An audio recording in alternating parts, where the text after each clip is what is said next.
Magandang araw mga kagabay. Ngayon po yung March 4, 2026, araw po ng Miyerkules. Debosyon natin sa Mahalayinan ng Laging Saklolo.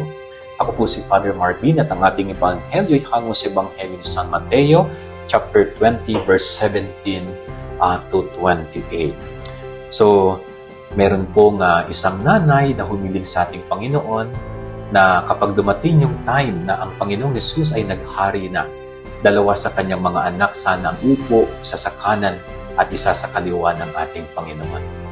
Medyo ambitious po yung dating nitong kahilingan na ito ng isang nanay. Para bagang pinangungunahan niya ang kalooban ng Diyos. At ito po'y napakaganda pong paalala sa bawat isa sa atin. No, huwag sana nawa nating pangunahan kung ano ang kalooban ng Diyos. No, ang Diyos, alam niya ang kanyang ginagawa. Ang Diyos may plano. Kaya sana huwag natin siyang pangunahan. No? Ang ipagdasal po natin, magawa nating matanggap kung ano ang kalooban ng Diyos para sa atin. Yan ang ating gabay-aral niya maghapon. God bless po sa inyo lahat. Pagpalain kayo ng Panginoon.